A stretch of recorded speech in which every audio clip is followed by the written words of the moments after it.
Hello, and welcome back to God's Glory and Men's Real Stories. I'm your host, Justin Moore. Thank you, thank you, thank you. Today's episode, I'm happy to have someone with me who I guess will also happen to be my co-host, my dad, Robert Moore. Co-host. Okay. All right. I'll take it. I'm your co-host today. That's what I deemed myself. I mean, is there any other better job? I mean, yeah, you could be a sound guy, but I think you're already that. You're right. I am the sound guy as well. Well, cool. Hey, I'm happy to be here. Happy to join you and be your co-host today. Yep. Yes, sir. So what else do we have going on today? What is it like to be the host of today? What is on your itinerary of hosting this particular show? Well, with today's episode, it's not really too much. I'm asking a couple questions, get to know you a bit, get the viewers to know you a bit. That's pretty much it. Okay. All right. Well, cool. Well, let me start off by welcoming our viewers. I want to thank everybody for joining us today. As always, I hope that you guys can join our circle, our circle of brotherhood here, and sit back and feel healing and comfort, but most importantly, feel God's love and see God's glory in men's real stories. All right. Cool. So I'm going to let you take it away, son. What you got plans for us? Yep. So, can you go listeners a quick bio of yourself or a little rundown of yourself? Okay. Yeah. So, well, my name, as you said earlier, is Robert Moore. My age is older than you. I am 40. I am 40. I am from Charlotte, North Carolina. I have been here all my life. I went to high school. I graduated college here, Johnson C. Smith University. My occupation, I am in the IT field. I am a father of three beautiful and handsome children. My son here, as well as I have two daughters, aging from 3 to 10, and status, I was married. I'm currently separated. Long story, but and I guess I would also describe myself currently as continuously growing, healing, and I am definitely a miracle. If I had to describe myself in a few words, yeah. So is it cool if I ask you a couple of questions?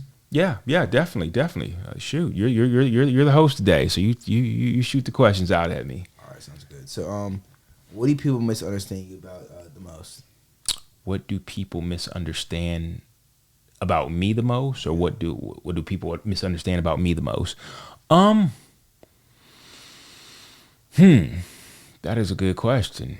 I think that I am probably misunderstood the most in areas that I am not good at communicating my intentions. It's funny. I used to think, for a long time, I used to think that people should just read my mind and should just know what I want or know what I'm thinking.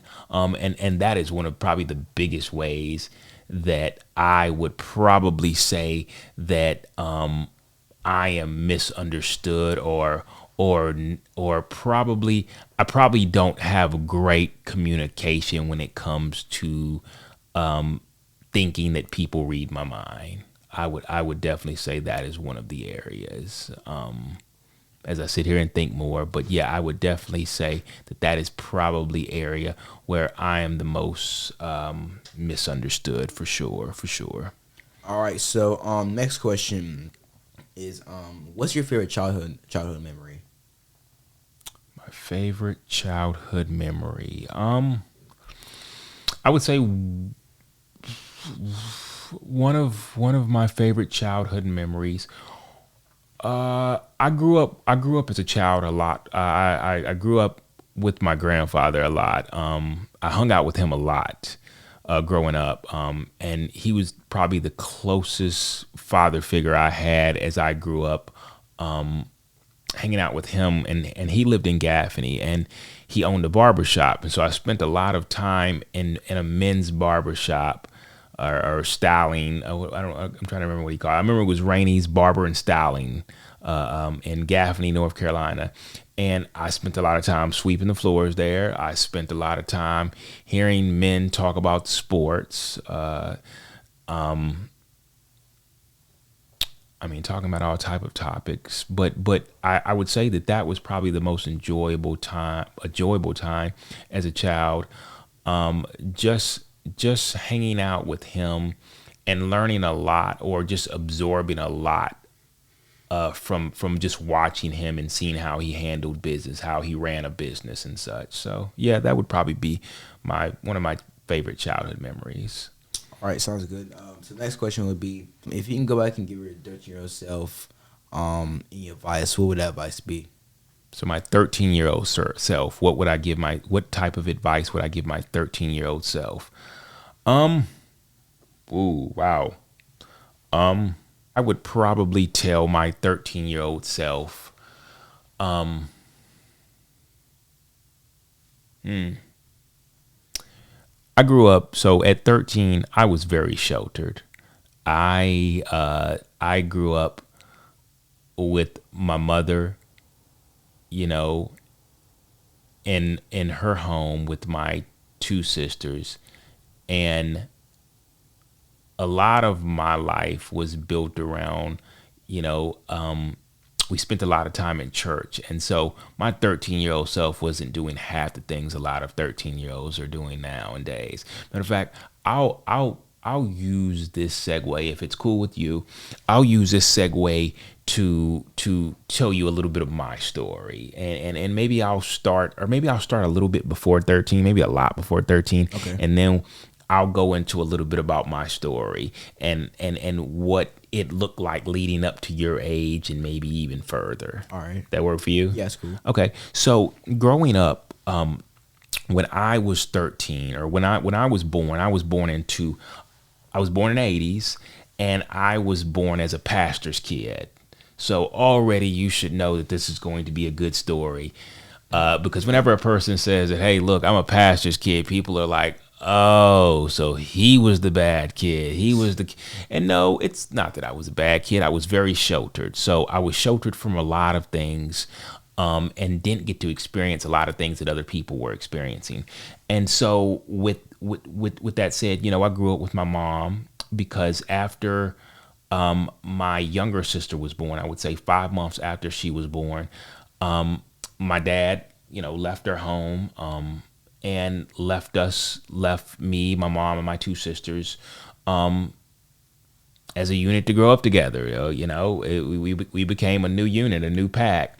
And so a lot of what I learned, a lot of what I experienced, a lot of the things that I picked up and carried on with were due to what my mom taught me, or what I experienced from what she went through. With my dad leaving the home, it left my mom in a place where she was traumatically devastated, and due to that, I end up that trauma ended up being passed down to me in so many forms. So from I would say from childhood, from the early years of my life till when I left home, a lot of what I experienced from my mom, based on what she would tell you, her intentions for her three children, based on what she wanted us to experience and what her actions actually demonstrated, there was a big difference. And understand that it wasn't my mother's fault, because of what she knew back then. Mental health wasn't really a big thing. How often nowadays would you say that you hear people talk about mental health? Um,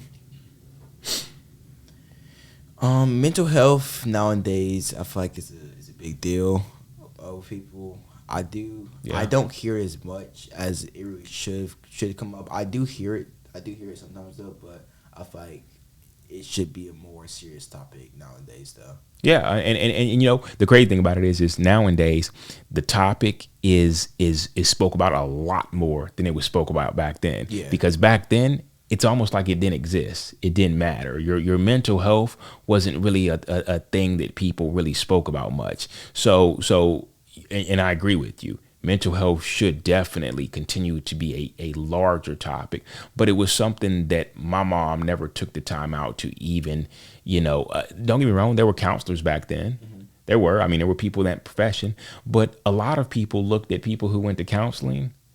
Can you imagine what they thought about those people? I know they're weird.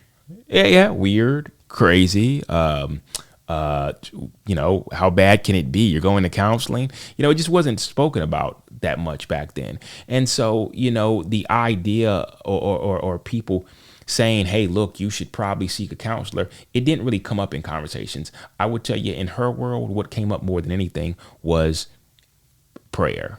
Hey, look, with her relationship with God and her relationship with her church, prayer was one of the biggest things. She spent a lot of time praying, a lot of time interceding on what she wanted her life to look like, how she wanted to get past the pain and the hurt that she experienced, how she wanted to show up for people. But, it didn't always, her actions didn't always line up with what she wanted for us. So I would say that as time went on, what I experienced, how I showed up for a lot of people was a lot of it was based on what I had received. As I got older, I started showcasing a desire to be seen. I felt like I wasn't really seen by people. I felt like I wasn't really heard. I was always seeking after attention or to be seen. I felt like every time I looked up, I felt like I was being abandoned. And I remember it led into middle school, to high school. I picked up this thing where I would talk junk to people. I would find myself showing up from a standpoint of, if I speak mean or if I'm the small bully to people, then I would be recognized and I would at least be seen. And so a lot of my pain showed up in talking about other people and being mean, or as I considered it, just having jokes, just like I had around the house with my sisters, having jokes on other people. I can imagine a lot of that hasn't changed even in school now with kids at your school. You have people who show up as bullies, right? Yeah. And the crazy thing about it is normally those bullies look like what? I guess they vary in size, but I mean, Yeah. Well, let's just say I was a small bully. I was a guy who was soaking wet, probably about 90 pounds, but I talked the most junk, and of course that came with consequences. I had people that wanted to beat me up after school. I remember my first fight. I got beat up, and I cried. I cried in the park after getting beat up, but I asked for that butt whooping. Like I provoked the guy. It was almost like I wanted it. And the funny thing about it is over time, it's like nothing changed. I can continuously have the same pattern of talking junk and having people chase me day to day after school. And so, my patterns never changed. I consistently did that. Even into adulthood, my patterns never changed. I still was always somebody who I found myself sometimes talking down to people as if it was more of a joke. I looked at it as a joke, but people didn't take it as a joke. It hurt people's feelings.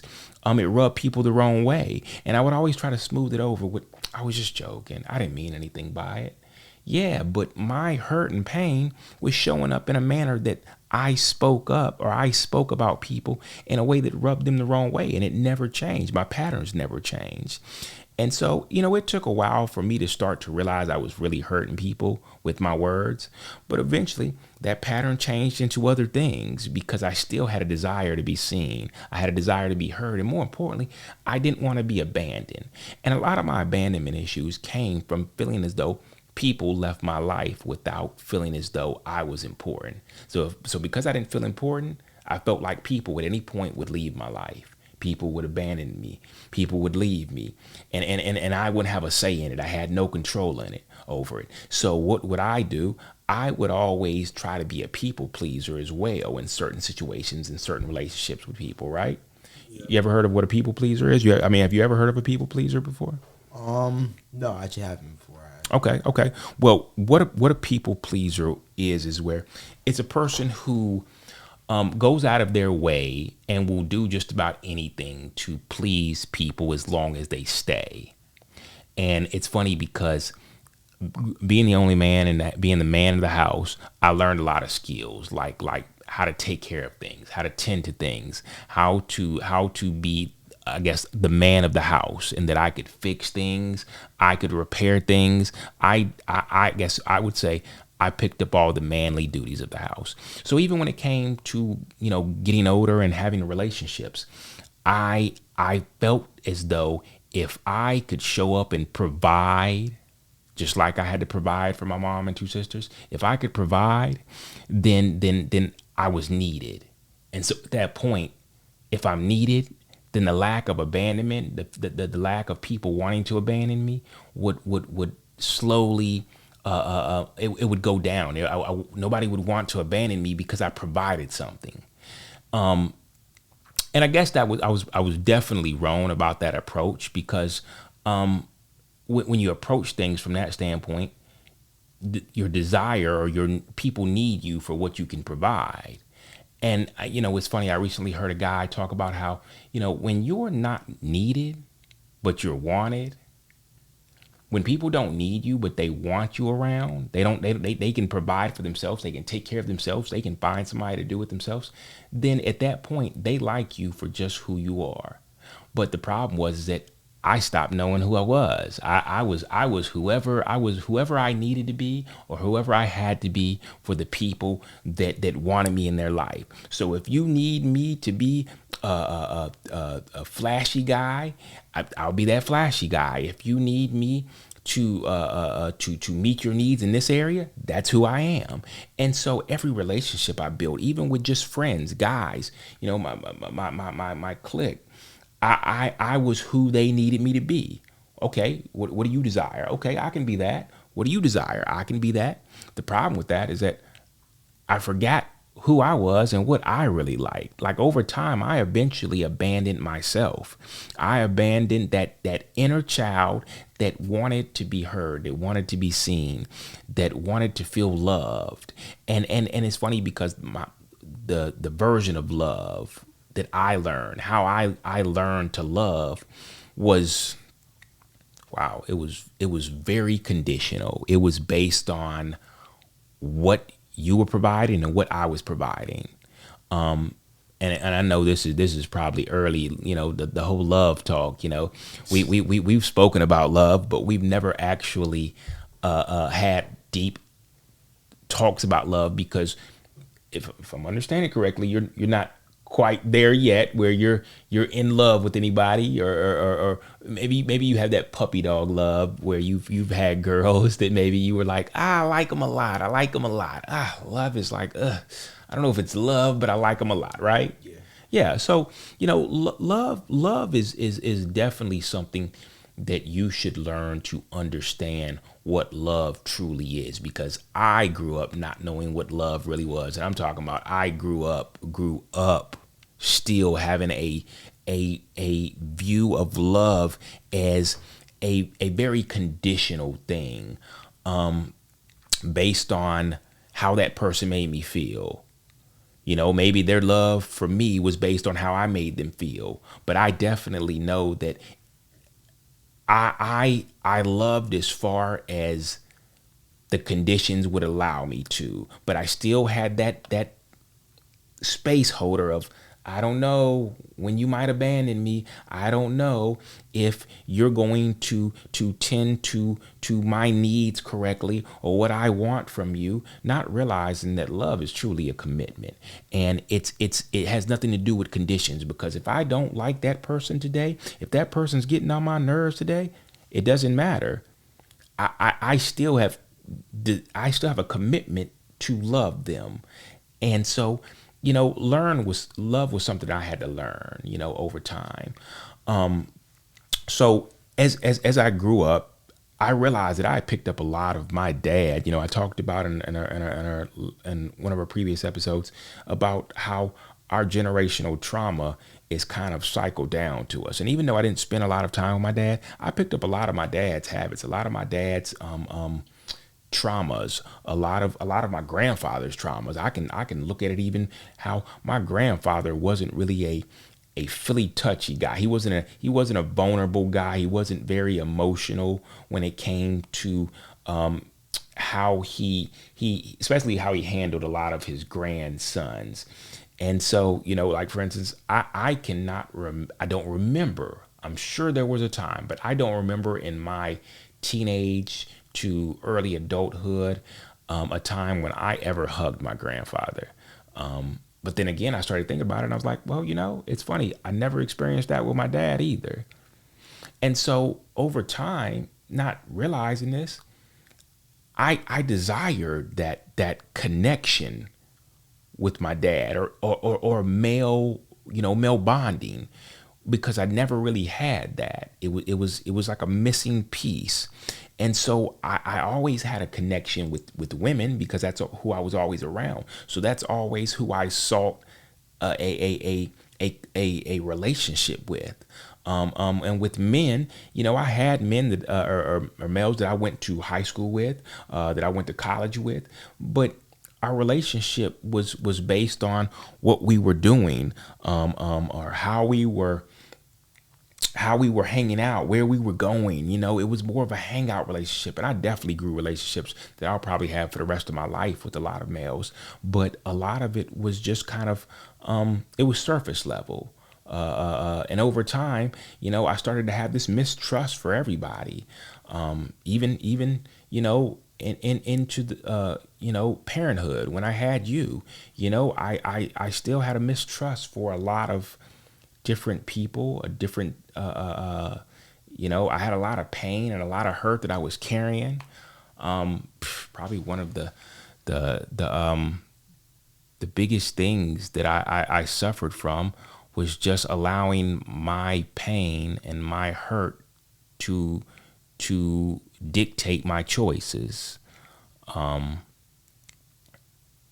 And a lot of my choices were based on what I experienced, which is why even to this day, me and you have talked about, why I never stayed with your mom, why me and your mom aren't still together. And a lot of, my choices from picking her in my life to even staying with her were due to the up and down, the ebbs and flows of my mental state, my emotional state, what I was experiencing, what I got from her, and what I maybe didn't receive from her, and I felt that I needed. And so, just definitely something that I hope to nip in the bud, as far as, not only the things that I carried, but more importantly, helping sever that generational trauma so that you never have to experience it. Because what it did was eventually lead to me completely breaking down in all areas. And as I had told some people, I got to a point where I just truly did not like me anymore. I had moved from my pain so much that I just didn't like who I had become. And when you get to that point where everything you've built based on your own plans, when it all comes crashing down, you sit back, and you've watched golf before, and sometimes in golf matches, guys get to a point where they're like, all right, I've hit it in the water. I want a mulligan. Well, unfortunately in life, you don't get mulligans. So a lot of people feel like when they come to the end of the road where they don't know how to put things back together, they just want to give up. And I definitely wanted to give up. I wanted to just throw in the towel. I really didn't see a way to put everything back together. And even though, I loved you guys, and I felt like I built a happy home for you guys, even though it may have looked different than other homes, and all homes look different. I truly didn't know how to keep moving forward. I'll say this. Have you ever felt like you things have just gotten so bad that you didn't know how you would come back from it, or maybe what you would do next? And I mean, you're 13, but I mean, I mean, I know you've experienced different things. Yeah, I have. Okay, okay. In that moment, how did you feel? I don't know. I was in distress. I didn't really know what to do for real. Like, you try to figure out things to maybe, I guess, help you, but doesn't really. Did you not feel like there were a lot of answers, or a lot of options out here for you? Yeah. Okay. Um, in that situation, did you feel like you could go to anybody? Yeah, I think I could have. Okay, okay, okay. Well, what I want you to remember more than anything is that in my distress, honestly, I felt like I was alone. Probably maybe how you felt. I felt like I was alone. I felt like I was just like I didn't know who to go to, if anybody. I had probably pushed everybody away. And in that moment, I realized I thought back to, if nothing else, even though I looked at my mom and my dad's relationship with God from a standpoint of like, I don't ever desire to have that relationship. They made me feel like Christianity was not for me. And even though that's all I'd ever seen, I had to get to a point where I realized that their relationship with God was their relationship. And I couldn't keep going without him. And I needed him more than ever in that lowest moment of my life. And in that moment, I decided that if I was going to keep going on, it was going to be with his strength. And sure enough, when I surrendered to him, I remember the comfort that I felt, the peace that I felt, the feeling of not even being by myself anymore. But I felt like at that moment, I had exactly what I need, and he was all I needed. And he had exactly what I had been desiring all that time, what I had been searching for in so many people, in so many relationships, in so many materialistic items that I purchased that I thought would bring me happiness and peace and joy.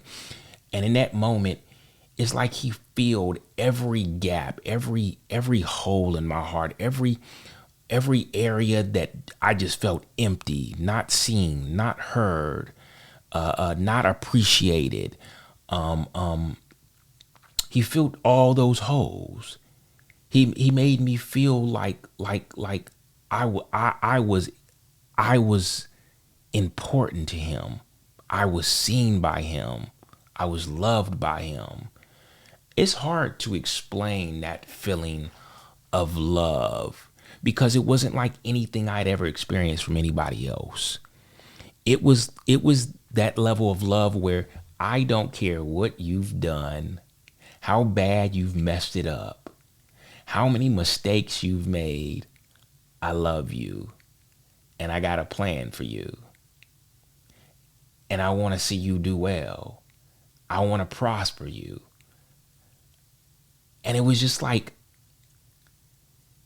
at that moment, I realized, okay, if you can forgive me for everything I've done, like I barely forgive myself. I'm still holding on to the shame and the decisions I've made and the people I've hurt and all the things that I've done that I'm not proud of. But you forgive me. And you not only forgive me, but you let me know that who I've been, what I've done, is not how you see me. So why do you see yourself that way? And so it took me a while to really recognize that, wow, if you forgive me, then I got to get to a point where I can forgive myself. But then more importantly, I had to think about all the different people that I felt like had hurt me over time, that had broken my heart, that it had abandoned me. And I had to slowly forgive those people. And it's funny because it's a continual thing. It's not like just a forgiveness of, I forgive you and I move on. No, there are days when I have to remind myself, I forgave that person. And the hurt that I experienced from them, what they may have done to me, how they may have made me feel, I've given that to God. And so, yes, I got to remind myself, I've forgiven that person. But I still also remind myself that I'm no longer having to fight that battle. I gave that to God. He doesn't see me the way I used to see myself.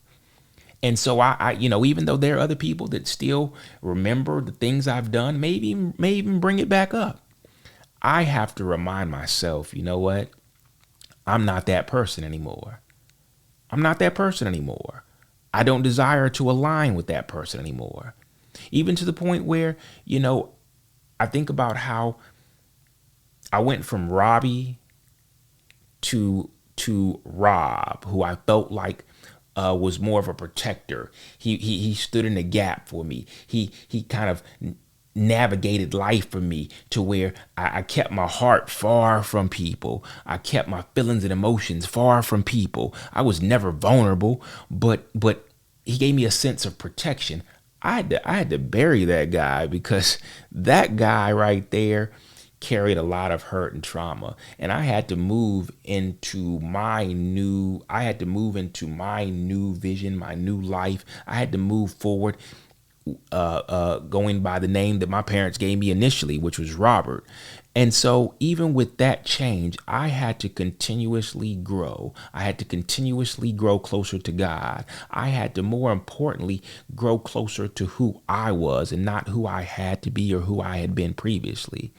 And hopefully I'm not overrunning. I know you're the host here today, son, but hopefully you're still with me, and you'll just let me. Yeah. So I will say that over time I have made a lot of changes. I am growing. Initially I told you, well, you knew that that right now I'm in a season where I'm separated, and that's due to a lot of my choices, a lot of the decisions I made, and different things like that. But I feel like I'm in a season right now where God has isolated me. He's working on me. He's building me up for His purpose, for His plan for me. And this is definitely one of those plans right here. As He called me to start this podcast, to not only minister to myself, but minister to other men that are going through things like this right now, who experience in life from a standpoint of they're in autopilot like I was. They're making a lot of choices. They've kind of checked out. They're still walking amongst their family, or they're still walking amongst themselves, living life, and they feel like they are not in control, but they want to be in full control. They are living based on their plan, not realizing that God has a better plan for all of us. And it's just a matter of surrendering to Him to say, you know what? If this is what life is all about, if this is it, if this is all that life has for me, then you know what? I would much rather be on your plan according to your will and live my life that way. If I no longer desire to live, then you know what, God? My life is in your hands now. It's on your page. It's based on your will. And so that's, I got to that point where my life now is I move according to His plan. I wake up every day not worrying about how I can control my past, how I can control and manipulate my future, but more importantly, how I can serve, how I can love others, how I can show God's love to not only you and your sisters, but everybody around me. I have a different view on life because I understand why my mental health is so important, and how, coupled with God's grace, I should no longer live based on so many of the ways and so many different things and all the patterns that I carried before that I felt like were what protected me or what kept me safe. Because the truth is if God is watching over me, then there's nothing a human can do to break me anymore. Because at this point, I don't have that spirit of fear anymore. I don't have that spirit of anxiety that I carry anymore, because I know that he continues to walk with me. He walks in me. The Holy Spirit is moving through me to narrate my story as I go now, to speak into me and let me know what direction to go, where I'm supposed to be led, what I'm supposed to do. And so, I would say that this experience up to this point has probably been one of the best experiences in my life, my entire life, because I'm no longer living in fear. I'm no longer living based on abandonment or who I have to be for other people. And God has a desire for all of us to live this way. And I know a lot of people are like, yeah, but he doesn't care about me anymore. Based on the things I've done, he's not listening to me anymore. He's not trying to forgive me for the things I've done, because I mean, come on, some of the things I've done, it's well past his forgiveness. But understand, God continues to pursue us. He continues to desire to be close to us. He continues to pursue a relationship with us. It's just a matter of giving him the same time that I was giving and that I was pouring into other relationships, because his relationship should be number one in my life. Number two should be my own relationship personally with myself, the mental health aspect of myself. But coupled with his grace, like I said, his mental health, the way he worked with me to help understand why patterns got started by downloading and reminding me of things from my past that I chose to forget about or didn't want to remember, part of my childhood and different things that I experienced with different people.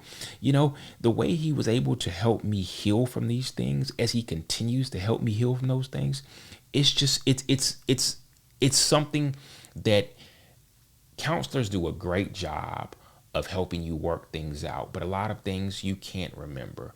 I am all about going to counseling. I go to counseling now, but I've learned that counseling coupled with God is just like it's like the perfect balance to set your life up for success, to cut out those generational traumas that you've been carrying, to heal things not only personally but amongst your kids, so that you can show up the way you want to for them. More importantly, help them tackle their generational trauma that you've already passed on to them, that they've already picked up from other family members, relatives before them, relatives they've never met.